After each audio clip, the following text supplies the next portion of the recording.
তো বলবো যে একটু কষ্ট দিব আপনাদের, আমি দাঁড়ায় থাকবো কষ্ট শীতের মধ্যে, আপনারা বসে বসে, আমি মেহমান, এটা হয় কন? আসেন একটু চলে আসেন, কাছাকাছি চলে আসেন, ওঠেন ওঠেন, যারা যারা চলে যাও চলে যান ফাঁকে। আমি মোটেও বলবো না যে দেখো শয়তান চলে যাচ্ছে, খবর আমি বলবো না। এই আমি শুনছি এরকম বলে, ও আল্লাহ, আমি দেখতেছি যে বক্তব্য দিচ্ছে, মানুষ হয়তো হাজত প্রয়োজন উঠে যাচ্ছে, বলে যে এটা যেটা যাচ্ছে এটা শয়তান যাচ্ছে। আমি কি কই, আস্তাগফিরুল্লাহ। হইতে পারে তার 1 নাম্বার 2 নাম্বার 3 নাম্বার 6 নাম্বার সমস্যা থাকতে পারে তার।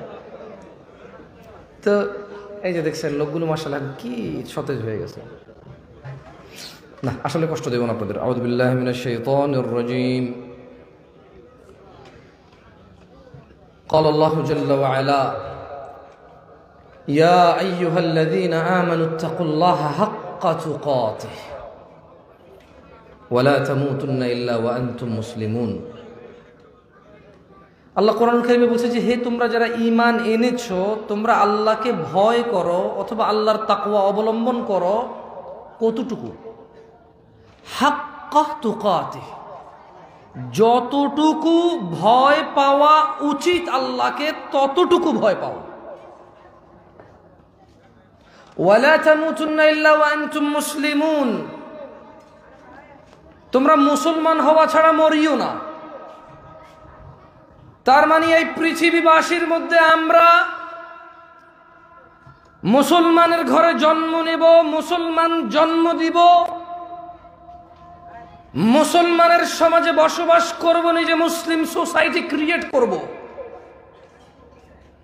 এর মধ্যেও আল্লাহ বলছে ওয়ালা তামুতুন্না ইল্লা ওয়া আনতুম মুসলিমুন, তোমরা মৃত্যুবরণ করিও না মুসলমান হওয়া ছাড়া। তাহলে এটা কেমন কথা হইলো? আমরা মুসলমান, বাপ মুসলমান, জন্ম দিছি মুসলমান, জন্ম হয়েছে মুসলমানের ঘরে, আল্লাহ বলছে যে মুসলমান না হয়ে মইরো না। কেমন? তাহলে তার মানে মানুষের ইসলাম চলে যায়, মানুষের ইসলাম কেটে যায়, মানুষ ইসলাম থেকে বেরিয়ে যায় পরিস্থিতি অনুযায়ী। কি অনুযায়ী? পরিস্থিতি অনুযায়ী। যাই হোক, আমি একটা আয়াত পড়ে আজকে যারা আপনারা এখানে উপস্থিত আছেন, আড়ালে আমার বোনরা আছে যারা, এবং যারা ভাইরা আপনারা এখানে উপস্থিত আছেন, এটা আপনারা পড়ছেন। আমি মাঝে মধ্যে চিন্তা করি আমি হয়তো কম জানি, এই জন্য এক কথা 2 বার বলা লাগে। যেহেতু আমি আসলে 2 কথা জানি না, তাই এক কথায় ঘুরে ঘুরে বলতে হয় আমার। পরে আবার চিন্তা করলাম যে আসলেই তো এই পৃথিবীর মধ্যে কেউ কোরআনুল কারীম এবং সহিহ সুন্নাহ থেকে দাওয়াত দিবে, আর সে এমন কিছু বলবে যেটা 1450 বছরে কেউ বলে নাই, এটা সম্ভব না। তার মানে সে যাই বলবে 1450 বছর থেকে এই কথা কেউ না কেউ বলে যাচ্ছে। নতুন কথা কেউ বলতে পারবে না, আর নতুন কথা বললেই সে গুমরাহ হবে এবং মানুষকে গুমরাহ করবে। কথা হইতে হবে পুরান, কথা হইতে হবে প্রতিবার একই, চেঞ্জ করা যাবে না। আমি আসলে প্রথমে ভাবছি যে আমি কম জানি, এই জন্য এক কথা বারবার কই। পরে চিন্তা করলাম নতুন করে তো পুরা এ তো গুমরা হয়ে যাবো। কোথেকে আনবো নতুন? কোরআন 30 পারা, 114টা সূরা, নতুন কিভাবে কই কথা আনবো আমি, যেটা আমি বলবো আর কেউ বলতে পারবে না, আমার আগে কেউ বলেনি, আমার পরে কেউ বলবে না, এরকম কথা কোথায় পাবো আমি আসলে? আর যদি এরকম কিছু বলিও, এটা কি আদৌ ইসলাম বলে গণ্য হবে নাকি বিদআ বলে গণ্য হবে? বিদআ বলে গণ্য হবে। আমি যদি এখন এমন কিছুর পিছনে ছুটে যাই, আমি এমন কিছু বলবো যা জামশেদ মজুমদাররা আগে কেউ বলেনি আর পরে বলতে পারবে না। It's not possible, actually it is possibly impossible. যাই হোক, আয়াতটা পড়ে আপনাদের নসিহত করে নেমে যাব। দেখেন আপনাদের কাজে আসে কিনা। শেখ মুকাররম মাদানী হাফিজাহুল্লাহ উনি কথা বলবেন ইনশাআল্লাহ। আউযু বিল্লাহি মিনাশ শাইতানির রাজীম। আল্লাহ বলছেন কোরআনুল কারীমে, ওয়ালাউ আন্না আহলাল কুরা আমানু ওয়াত্তাকাউ, জনপদ মানে পূর্বাঞ্চলের মানুষ। কোথাকার মানুষ? পূর্বাঞ্চলের মানুষ বা পৃথিবীবাসী যে যেখানে অবস্থান করে। কুমিল্লা নাঙ্গলকোট হইতে পারে, যেখানে আমার এলাকা। পূর্বাঞ্চল হইতে পারে ঢাকা, যেখানে আজকে আমি আসছি। চিটগং হইতে পারে, যেখানে শেখ ওয়াসিউজ্জামান আগামীকাল ফিরে যাবে ইনশাআল্লাহ, আল্লাহ ওনাকে হেফাজত করুন। রাজশাহী হইতে পারে, যেখানে মুকাররম বিন মুহসিন মাদানী হাফিজাহুল্লাহ ফিরে যাবে বাঘা। যেখানেই থাকুক, আল্লাহ বলছে যে ওয়ালাউ আন্না আহলাল কুরা আমানু, এই জনপদবাসীর মহিলা এবং পুরুষগুলো, ধনী এবং দরিদ্ররা, সুস্থ এবং অসুস্থরা, অনেক জ্ঞানী এবং অল্প জানা লোকরা, বুঝের এবং অবুঝরা, তারা যদি আমানু, আল্লাহর প্রতি ঈমান আনতো, ওয়াত্তাকাউ, আল্লাহকে ভয় করত দাড়ি কাটার পূর্বে, আল্লাহকে ভয় করত গালি দেওয়ার পূর্বে, আমানু, আল্লাহর উপর ঈমান আনতো, ওয়াত্তাকাউ, বেপরদা হওয়ার আগে যদি আল্লাহকে ভয় করত, সিগারেট খাওয়ার আগে যদি আল্লাহকে ভয় করত, মিথ্যা বলার পূর্বে যদি আল্লাহকে ভয় করত, জিনা করার পূর্বে যদি আল্লাহকে ভয় করত, নেশা করার পূর্বে যদি আল্লাহকে ভয় করত, বাবা মায়ের সাথে অন্যায় অবিচার বাজে আচরণ কঠোর আচরণের পূর্বে যদি আল্লাহকে ভয় করত, ওয়াত্তাকাউ, এই পূর্বাচলবাসী, এই পৃথিবীবাসী, এই জনপদের মানুষগুলো যদি ঈমান আনতো, আল্লাহকে ভয় করত, লাফাতাহনা আলাইহিম বারাকাতিন মিনাস সামাই ওয়াল আরদ। আল্লাহ জাল্লা ওয়া আলা বলছে, যুল কুওয়াতিল মাতিন বলছে, আজিজুল কওয়ি বলতেছেন, হাইয়ুল্লাযী লা ইয়ামুত বলতেছেন, বলছেন যে লাফাতাহনা, তাহলে আলাইহিম বারাকাতিন মিনাস সামাই ওয়াল আরদ, যদি এরা ঈমান আনতো আর ভয় করতো আল্লাহকে, আসমান আর জমিনের বরকত এদের সামনে উন্মুক্ত করে দেওয়া হতো।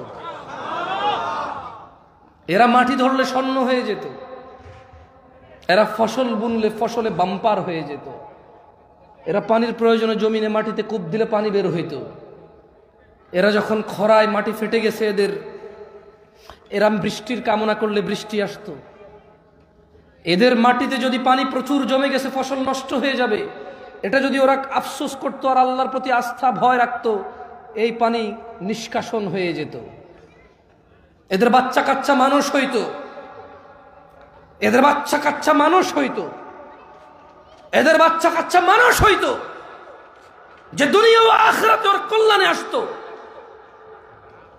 লাফাতাহনা আলাইহিম বারাকাতিন মিনাস সামাই ওয়াল আরদ ওয়ালাকিন কাযযাবু, কিন্তু ওয়ালাকিন কাযযাবু ফাআখাযনাহুম বিমা কানু ইয়াকসিবুন, কিন্তু তারা সত্যকে প্রত্যাখ্যান করলো, কাজেই তাদের কৃতকর্মের কারণে তাদেরকে পাকড়াও করলাম। আল্লাহ বলছে শাস্তি দিয়েছে এই জন্য।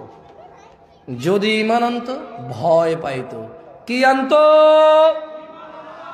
কি আনতো, কি পাইতো, কি খুলতো, আসমান আর জমিনের বরকত খুলতো। কি খুলতো? কার জন্য খুলতো? না, ঈমানদার আর ভীতু আল্লাহ ভীরুর জন্য আসমান জমিনের বরকত খুলতো। ওই যে মেয়ে, হুজুর আমার জামাই কথা কথা মারে, আমি নামাজ পড়ে দোয়া করি, তাহাজ্জুদ পড়ি, ও কথা শুনে না।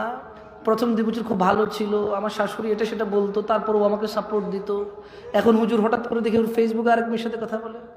আরে বাবা, তুমি চাইছো 5 ফুট 6 ইঞ্চি 6 ফুটের একটা পোলা তুমি পাইছো? তুমি চাইছো সাদা চামড়া পাইছো? তোমার বাপ চাইছে তোমার খাওয়া দাওয়ার সিকিউরিটি হবে, হয়েছে? তোমার বাপ চাইছে ঈদে চাঁদে নতুন জামা কাপড় কিনে দেওয়ার অ্যাবিলিটি আছে, ছেলেরা আছে। তোমার বাপ চাইছে তোমার জামাইয়ের দালান কোঠা হবে, আছে। তোমার বাপ তাকওয়ার দিনদারিতা চাই নাই, ওটা নাই। তোমার বাপ যেটা চাই নাই সেটা এখন তুমি লাভ নাই তো এটা বলে। এই তো মাদানী সাহেব আছে, বলুক তো মাদানী সাহেব, ইসলামে কোথাও বলা আছে খারাপ মানুষকে বিয়ে করে ভালো করো? বলা আছে মাদানী সাহেব? বিয়ের ব্যাপারে কি 4টা জিনিস দেখি আমরা قال عليه السلام কে বলছে? কে? খায়রুল খালক মুস্তাফা আলাইহিস সালাম বলছে। কে বলছে? হাবিবুল্লাহ বলছে। কে বলছে? খালিলুল্লাহ বলছে। কে বলছে? নবীউল্লাহ বলছে। কে বলছে? রাসূলুল্লাহ বলছে সাল্লাল্লাহু আলাইহি ওয়াসাল্লাম। বলছে যে চারটা জিনিস দেখে মানুষ, একবার শেষে যায় দেখে দিনদারিতা। শেষে যায় কি দেখে? আল্লাহ নবী সাল্লাল্লাহু আলাইহি ওয়াসাল্লাম বলছে যে পেলে বিয়ে করে ফেলো। এটা পুরুষ মহিলা উভয়ের জন্য। কি পেলে বিয়ে করতে বলছে? নাহলে বলতে হুজুর এখন ফেসবুকে চ্যাট করে ধরা খেয়ে গেছে।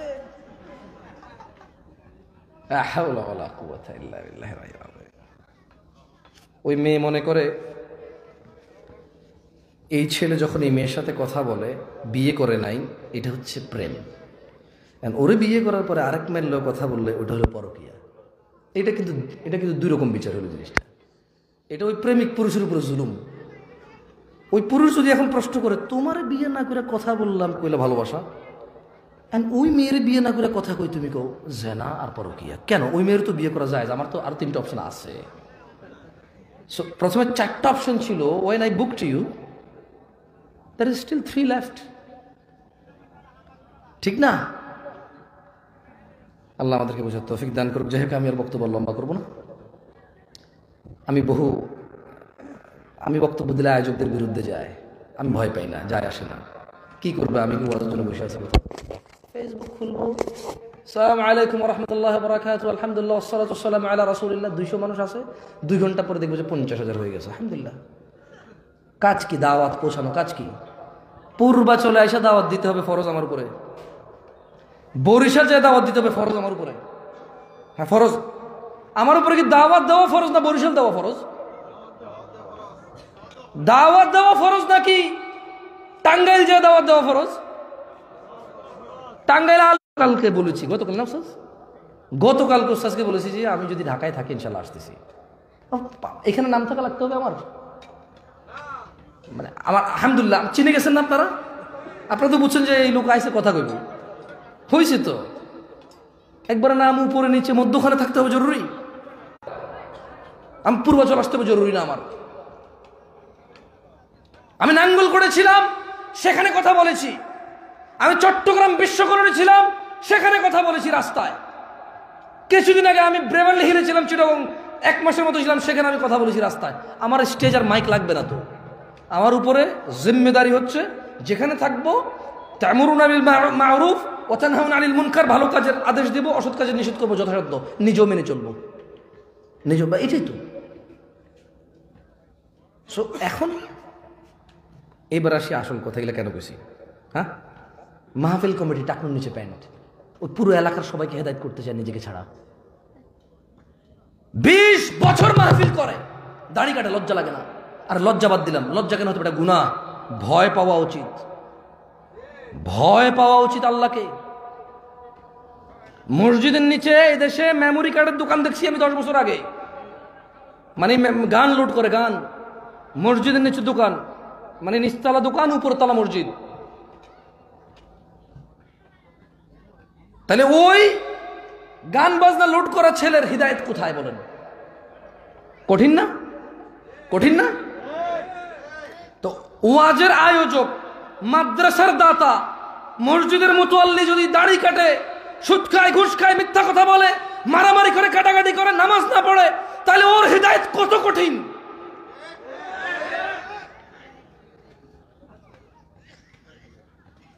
অনেক কঠিন না? আমি বলছি না যে আমি হিদায়েত সহজ আমার। আল্লাহ আমাকে হিদায়েত দিক, ওদেরকে ওদিকে আমিন। আল্লাহ আমাকেও হিদায়েতের পথে পরিচালিত করুন, আমার ভাইদেরকেও করুন। না না, এগুলো কুফরি, শিরিক না, ফাসিকি, গুনাহের কাজ। আমি কাউকে কাফির মুশরিক বলতেছি না এই জায়গায়, এটা গুনাহের কাজ। তবে ভয় পাওয়া উচিত। বলেন তো কিরকম? হাক্কা হাক্কা, যেভাবে আল্লাহকে ভয় পাওয়া উচিত। আর যদি ভয় পায় কি হবে বলেন তো? ঈমান আনলে ভয় পাইলে কি হবে বলেন তো? কি হবে? ভুলে গেছেন, খেয়ে ফেলছেন, পানি টানি লাগবে, গলা আটকেছে। আসমান আর জমিনের বরকতের দরজা খুলবে কার জন্য?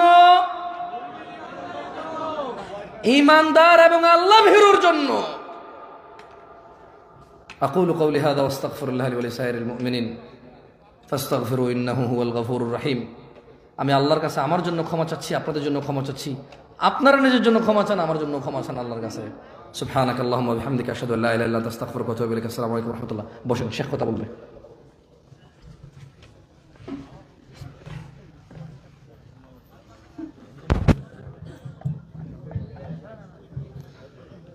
ধন্যবাদ। এই পর্যায়ে আমাদের সামনে আলোচনা নিয়ে আসছেন শেখ মোকাররম বিন মুহসিন মাদানী। এই পর্যায়ে আমাদের সামনে আলোচনা নিয়ে আসছেন শেখ মোকাররম বিন মুহসিন মাদানী। আসসালামু আলাইকুম ওয়া রাহমাতুল্লাহি ওয়া বারাকাতুহু। আলহামদুলিল্লাহ ওয়াসসালাতু ওয়াসসালামু আলা আশরাফিল আমবিয়া ওয়াল মুরসালিন নবিয়িনা মুহাম্মদ ওয়া আলা আলিহি ওয়া সাহবিহি আজমাইন। নবিয়িনা মুহাম্মদ أعوذ بالله من الشيطان الرجيم ويوم يحشر أعداء الله إلى النار فهم يوزعون حتى إذا ما جاءوها شهد عليهم سمعهم وأبصارهم وجلودهم بما كانوا يعملون। সম্মানিত উপস্থিতি, আমরা রাত অনেক গভীর এবং শেষ প্রান্তে চলে এসেছি।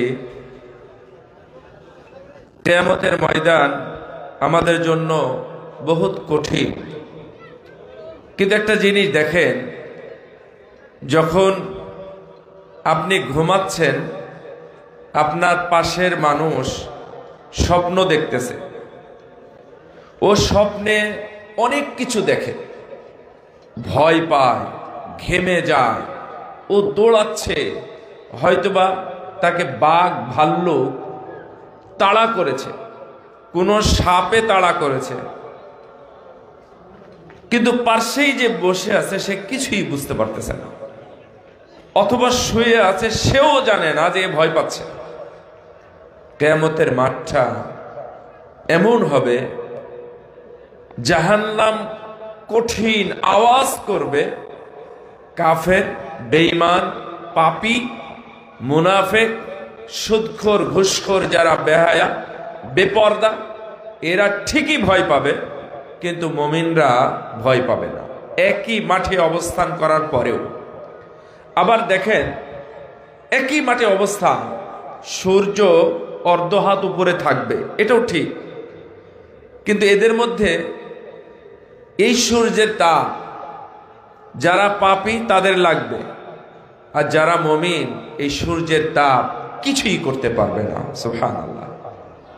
এই কিয়ামতের মাঠটা আমাদের জন্য সহজ হয়, এই ধরনের দুই একটা টিপস আমি আপনাদেরকে দিয়ে শেষ করব।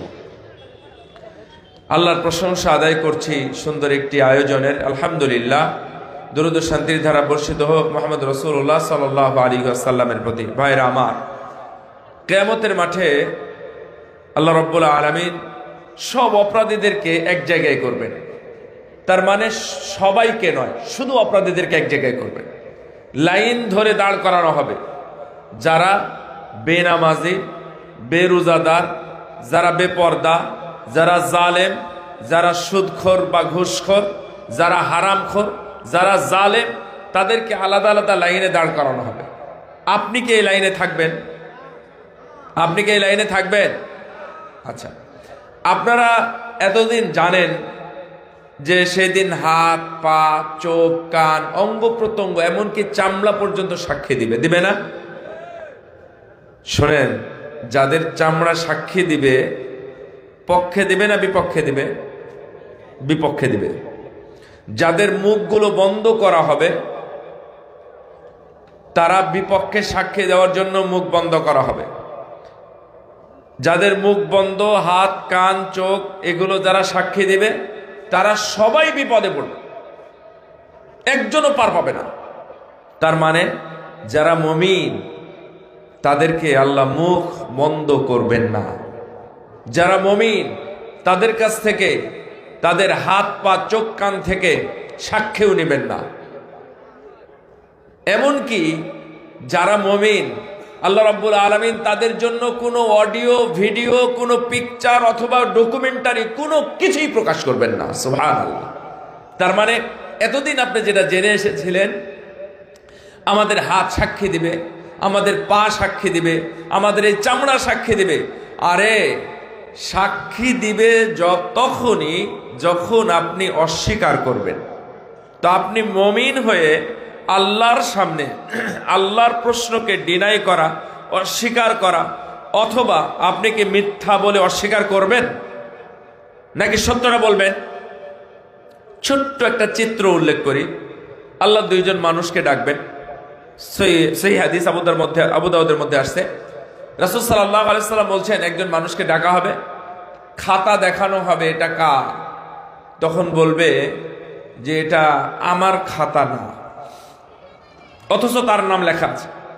কিরামান কাতিবিন ইয়ালামুনা মা তাফআলুন, আপনারা যা বলতেছেন, করতেছেন, দেখতেছেন, শুনতেছেন, সব অ্যাক্টিভিটিস লিখতেছে কারা?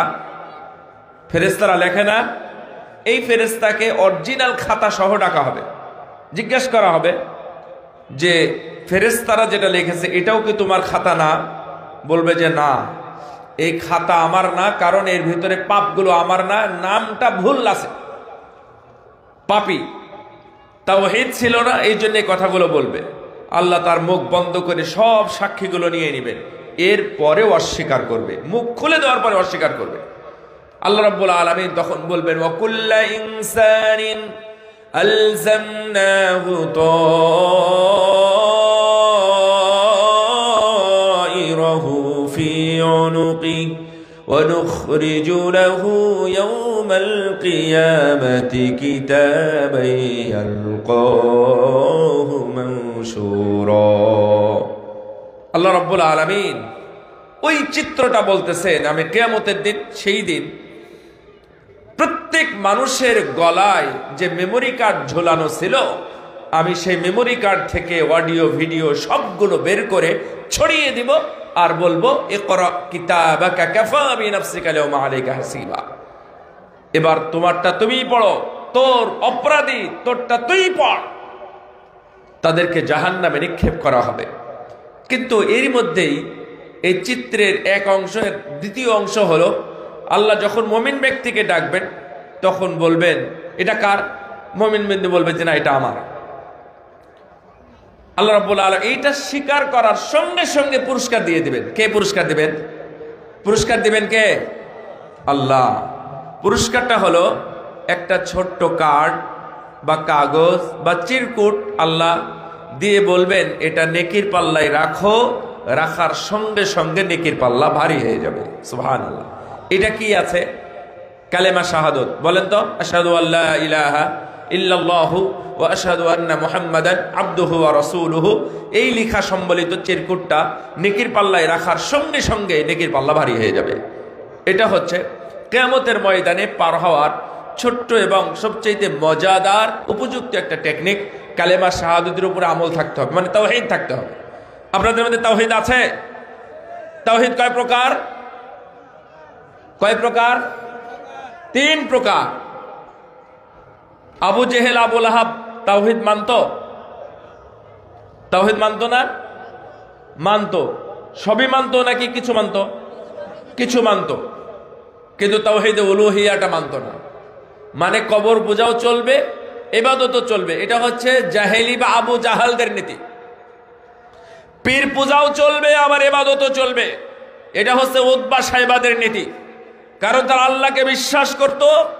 আল্লাহ বৃষ্টিদাতা, জীবনদাতা, মরণদাতা, পালনকর্তা, অক্সিজেন দাতা, সবকিছু তারা বিশ্বাস করত। কিন্তু শুধুমাত্র আল্লাহর জন্য সেজদা হবে, সেজদা অন্য কারোর জন্য হবে না, এই কথা তারা বিশ্বাস করত না। এই জন্য কালেমা শাহাদত পাঠ করবেন, বেশি বেশি আমল করবেন, ওযুর পরে কালেমা শাহাদত পাঠ করবেন। কিয়ামতের ময়দানে আল্লাহ রাব্বুল আলামিন আমাদের আপনাদের জন্য পুরস্কার দিয়ে সেই দিন আমাদেরকে নাজাত দিবেন ইনশাআল্লাহ। 2 নাম্বার হলো, আমি কয়েকটা বলতে চেয়েছি, কয়েকটা বলে শেষ করব। 2 নাম্বার হলো কালেমা তাওহীদ, লা ইলাহা ইল্লাল্লাহ। রাসূল সাল্লাল্লাহু আলাইহি ওয়াসাল্লাম আবু হুরায়রাকে বললেন, আবু হুরায়রা, তুমি যে প্রশ্ন আমাকে করলে, এই প্রশ্ন আমাকে কেউ করে নাই, ফার্স্ট টাইম তুমি আমাকে প্রথম প্রশ্ন করলে। আগে শাফাত পাবে কারা? ধন্য কারা হবে? রাসূল সাল্লাল্লাহু আলাইহি ওয়াসাল্লাম বলে দিলেন যে যারা লা ইলাহা ইল্লাল্লাহ মন দিয়ে অন্তর থেকে লা ইলাহা ইল্লাল্লাহ বলবে, তারা আমার আগে আগে শাফাত পাবে। সুবহানাল্লাহ। তাহলে এটা অভ্যাস করুন, কিয়ামতের ময়দান যেন আমাদের জন্য কঠিন না হয়। 3 নাম্বার সালাতের উপরে আলোচনা তো হয়, আপনারা শুনেন এবং জানেন। সালাতটা হেফাজত করুন। আমি শুধু সালাতের 2টা বলবো, একটা হলো সময় এবং পদ্ধতি।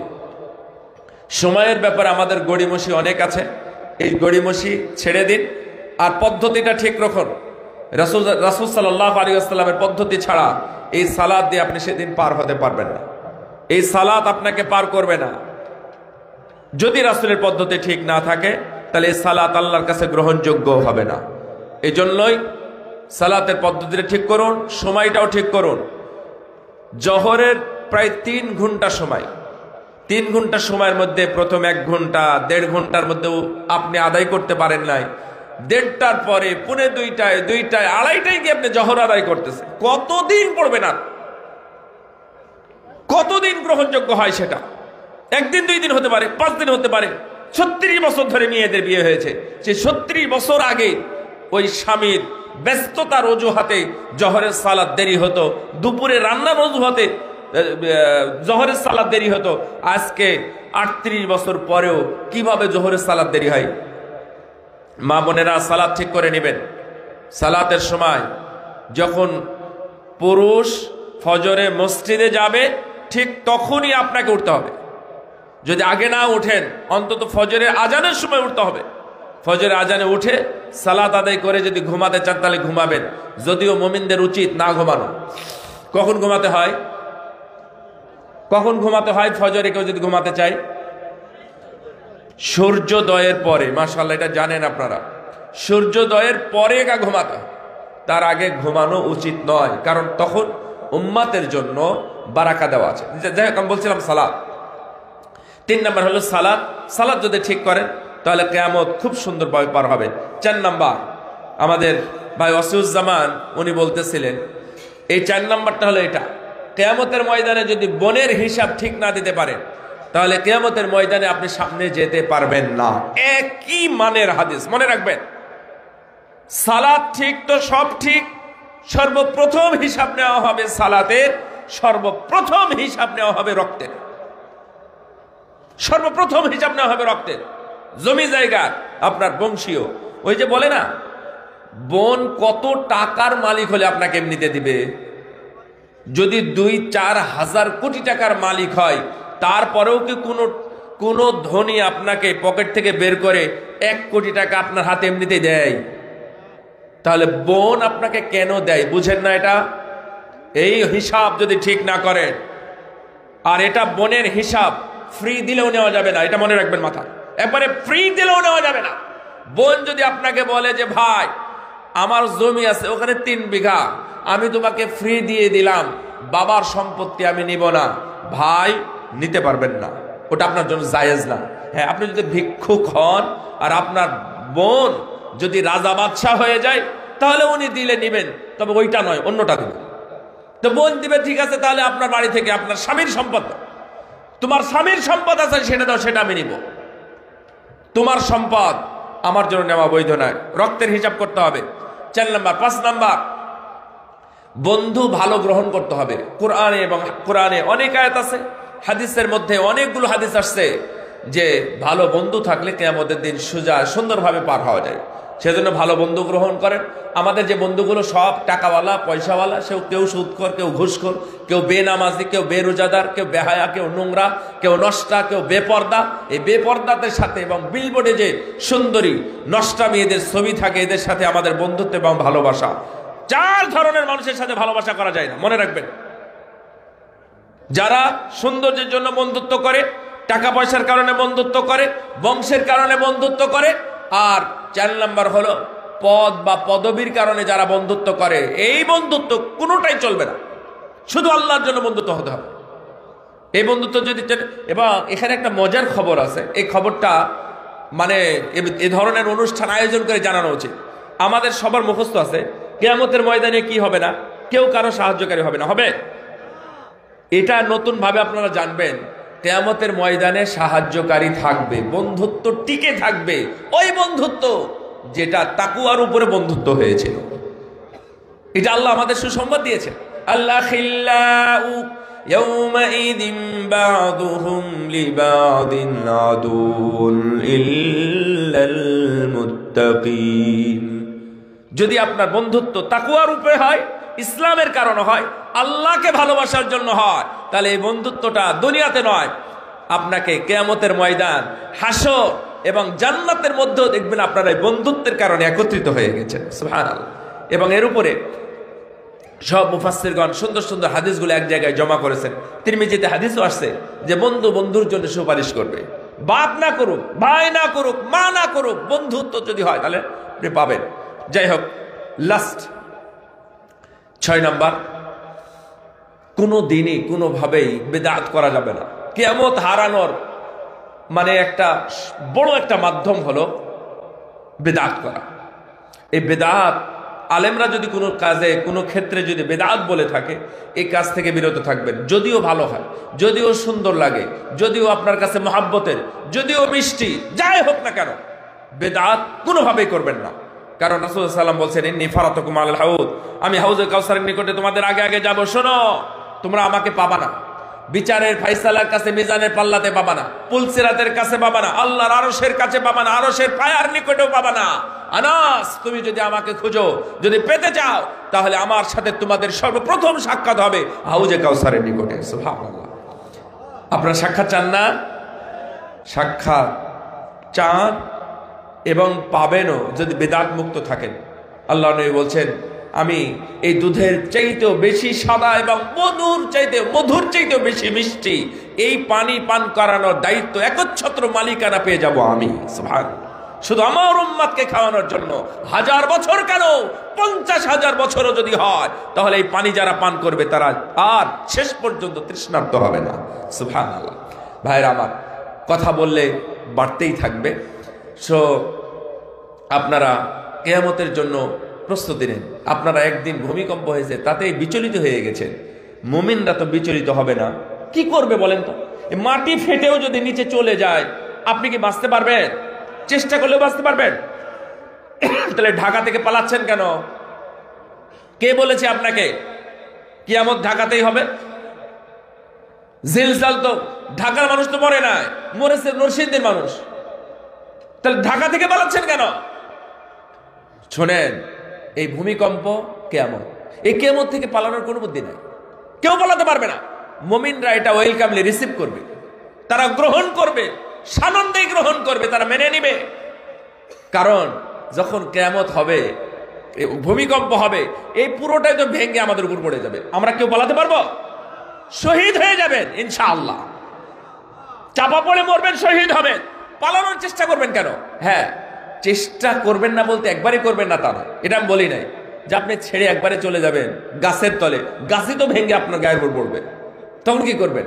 ভূমিকম্প এমন, আসলে প্রস্তুতি নিতে হবে আমাদের জন্য। আল্লাহ নবী বলছেন, এই তুমি কিয়ামত করো, কিয়ামতের জন্য প্রস্তুতি কিসে? তখন উনি বললেন, ইন্নী উহিব্বুল্লাহ ওয়া রাসূলাহ, ইয়া রাসূলুল্লাহ, আমি তেমন কিছু করি না, তেমন প্রস্তুতি নিই না, আমি শুধুমাত্র আল্লাহ এবং তার নবীকে ভালোবাসি, ব্যাস। আল্লাহ নবী বললেন, আনতা মা মান আহবাবতা, তাহলে তুমি ভালোবাসো আল্লাহ এবং তার নবীকে, কিয়ামতে তুমি তাদের সাথেই পাবে ইনশাআল্লাহ। সম্মানিত উপস্থিতি, আমরা প্রস্তুতি নিই। আল্লাহ যেন আমাদের সবাইকে কিয়ামতের জন্য, কল্যাণের জন্য কবুল করেন। আল্লাহ রাব্বুল আলামিন যেন আমাদেরকে হেফাজত করেন। আজকের এই পূর্বাচল আহলে হাদিস জামে মসজিদের উদ্যোগে পূর্বাচল সালাফি কনফারেন্স 2025-এর প্রথম দিনের এই সমাপ্তি লগ্নে দোয়া করছি, আল্লাহ রাব্বুল আলামিন যেন আমাদের এই অনুষ্ঠানকে কবুল করে নেন, আমিন। যারা জড়িত, আল্লাহ যেন তাদেরকে ক্ষমা করেন, আল্লাহ যেন তাদের এই জানে এবং মালে বারাকা দান করেন, আমিন। সাল্লাল্লাহু আলা নবিনা মুহাম্মদ। আসসালামু আলাইকুম ওয়া রাহমাতুল্লাহি ওয়া বারাকাতুহু।